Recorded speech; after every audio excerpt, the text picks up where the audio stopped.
absolutely right. You know, it was just several weeks ago that Israel's Prime Minister Benjamin Netanyahu went missing. No one could find him.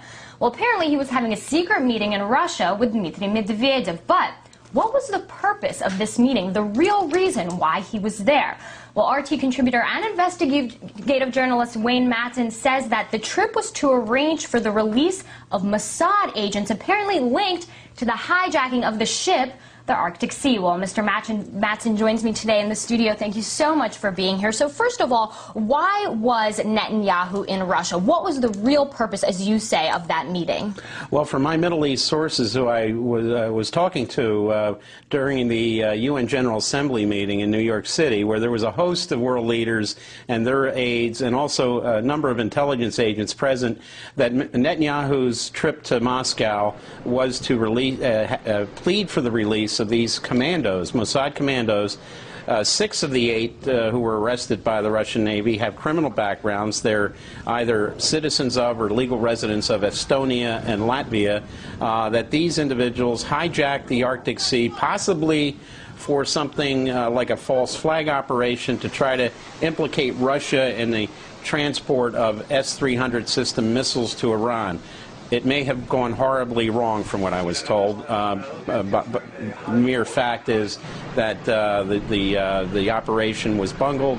Netanyahu was caught. He had to plead for the release of the commandos. So he was caught, but what was the result of the meeting then? Did he come away getting what he wanted going into it? He obviously came away empty-handed. The 8 individuals who hijacked the Arctic Sea apparently are still under arrest in Moscow.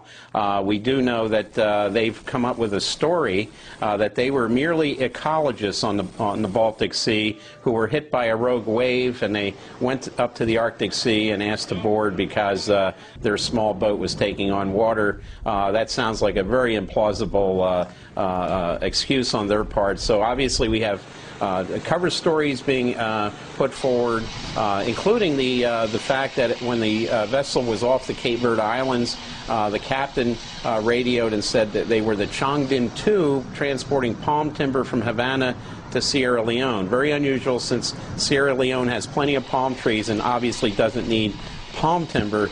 But the Changdin II, according to North Korea, was in Luanda, Angola at the time, so there may have been a rendezvous being scheduled or being planned for, because the Arctic Sea was heading in the direction of Angolan waters when it was intercepted by the Russian Navy. I mean, let's look at this in a broader view. What does this mean for U.S. Or Israeli-Russian relations moving forward? I mean, what message does this send, not just to the public, but to the leaders of, in this case, both countries? Well, I think what it says is that Israel is trying to up the ante and trying to pin the blame on Iran for trying to obtain nuclear weapons. Russia, of course, has defense links with Iran. So obviously what Israel may have been doing, but we have Algeria as the port of call for the Arctic Sea with the timber from Finland. We have them involved. There was a report that somehow this involves Syria. Is the United States involved at all? Well, behind the scenes, obviously through NATO and NATO's interest in trying to intercept the ship, the U.S. would have been involved. Talk about the